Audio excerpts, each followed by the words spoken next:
Hello everybody, and welcome to Cool Info with Simon Schur, that's my name. And today we're going to be making a vegetarian shepherd's pie, which can be pretty strong, but you can use as much as you want or as little as you want. It's going to be the topping. I usually like these small multicolored potatoes. We have black beans, I usually use 1 can. You can use any brand you want. I happen to have some Goya. You can either use Niblets corn, or you can use the frozen kind, brown tofu with cheese, shredded, 1 onion, some cooking wine. This is actually a Dan Aykroyd brand. For those of you who don't know, Dan Aykroyd actually started his own vineyard. And we have mushrooms. I have about 7 mushrooms here. When you buy your olive oil, you want to keep in mind that you don't want to use the olive oil that's mixed with another kind of oil. You want to use pure extra virgin olive oil, first cold press. And lastly, we're going to use balsamic vinegar, which is great for flavoring. And we'll also add a pinch of salt that I haven't gotten out yet. Get some water boiling. Now you want to take a pot and fill it up about halfway. So let's turn on the stove here. We'll put it on high to get the water boiling. And it doesn't matter if the water's already boiling or if it's starting to boil or if it's still a little bit chilly and you're just waiting. You can go ahead and put your washed potatoes in. Next thing we're going to do is we're going to start chopping our stuff for the filling. First of all, we're going to do 1 onion. Now, you always want to peel your onions to make sure all of that skin comes off, or else... Have you ever had anything with onions in it and the chef or whoever's cooking hasn't peeled the whole onion off, all the skin of the onion off, and it's disgusting? We want to avoid that. So make sure you get all of it off, and then make sure it gets away from where you're cutting before you start chopping the onion. I like to chop my onion in half because we want this diced. We're going to dice the onion. Uh-oh, see? You want to avoid that. You dice the onion into little bitty pieces. Ooh, fast. You want to be careful with these really sharp knives. I did actually cut the tip of my thumb off the other day, and it hurt a lot. So you always want to be really careful. Okay? Boom. And there we are. We have our onions well diced.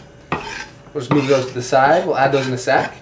Next we're going to do our mushrooms. So let's go ahead and take these, and we're just going to slice these in thin pieces like this. Boom.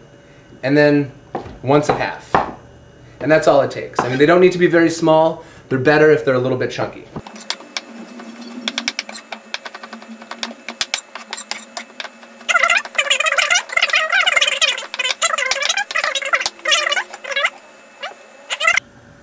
Let's add a ½ cup of olive oil. That's a good even ½ cup. Then the next thing I want to add is the onion. I'm going to take the onion and toss it in here. Got a piece of mushroom in there, but it's not a big deal. Boom. Now we're going to let that heat and start cooking until the onion gets a little bit browned.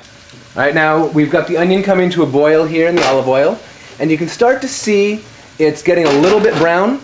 Now at the same time as this is going on, we're going to want to add the garlic. Give it a little stir, get the garlic in there. And you're going to want to let that simmer for just a little while. You want the garlic to exude its flavor. Our finely chopped mushrooms. Boom. Good. And again, we want those to cook, so let's stir them in. There you go. Get evenly coated with everything. Get it all mixed up. Smart One's ground brown tofu that I have been telling you about. It's delicious, and you can get it at most supermarkets nowadays. It has a great texture, and for those of you who don't like meat, it doesn't really taste like meat. For those of you who do, it, in my opinion, actually tastes better than meat. All right, perfect. Now you see we're starting to get these brown bits all in here. That is exactly what we want. Now let's get the ground brown tofu going. Okay, now I just slit open the top, and it goes in here all crumbly and deliciously. So I mean, there's already a little bit of flavor in here. I mean, you can buy flavored ground brown tofu, but I don't, because I like to give it my own flavor. And you'll see it looks very much like ground beef. And the texture is similar. It's a little less chewy, but it's a similar texture. Vegetables, I'm going to use the frozen ones because there's more of a variety. We have the string beans, the green beans, the peas, the carrots. So let's just dump that in there. Balsamic vinegar, here we go. I'm going to dump that on in there. Good. Let's stir it up. Now we're going to use about a half cup of balsamic vinegar as well. It'll give the food a nice bite. Black beans. Now some people like to pour out the juices, the liquid that are inside the black beans, but not me. I like it because they're very flavorful. It keeps a lot of the flavor of the black beans in here, and that is something that we definitely want to do. Scoop those all out here.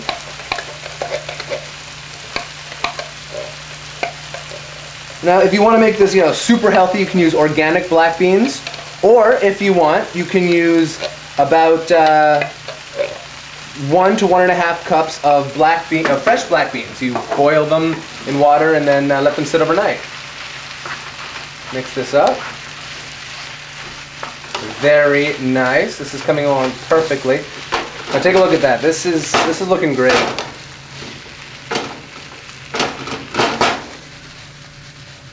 There we go. Spread that out evenly. Now we're going to let that simmer for a little bit. Take a close up here. Let's let this simmer. And we're going to add our last ingredient, other than salt, which is our red wine. You can use cooking red wine. You can use Merlot, which has gotten much cheaper, and people are drinking a lot less after that movie Sideways came out. So let's mix this all up in here. Boom. Oh, it smells delicious. Delicious to the max. Delicious. Alright, so now we can put a cover on this because we don't want it to dehydrate. We don't want all the water to evaporate. So we're going to put the top on there and let that cook for a little while. Let's take a look at our potatoes and how they're doing. Now the next thing I'm going to do after I've poked my potatoes is I'm going to drain the water out and we're going to mash them. I've put a colander in the sink and I'm going to take the potatoes and pour them into the colander. That way you don't lose any. Use a blender or an electric masher, but I am going to use a potato masher, handheld.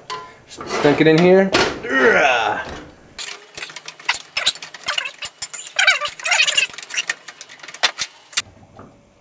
Now, usually I like to add milk to this, but you know what? I just ran out of milk. And the best time to experiment with new things in your recipes is when something like this happens. It gives you a great opportunity to try something new. So I'm going to use this butter. It's about half a thing of butter, half a stick of butter, and we'll mash that in there. You'll find it'll melt really quickly, and it's all about finding the right texture in here. So I mean, a lot of people use butter anyway, but they also supplement with milk. I'm going to supplement the milk this time with some Philadelphia cream cheese. Salt to this. I'm just going to shake a pinch of salt right here into my hand. Dump it in there. I sense we need 2. The next thing you're going to want to do is preheat your oven to, let's say, about 350. Alright, so now to put together the shepherd's pie, the first thing we're going to need are glass pans. We're going to dump this directly into the pan here. Boom. Juices and all. Deliciousness and all. The next thing we're going to do is we're going to add the cheese. So you don't want it too thick, or else it'll just get too creamy and gross. But you want enough to make to cover the whole top here. Boom. Now I've brought over our mashed potatoes here.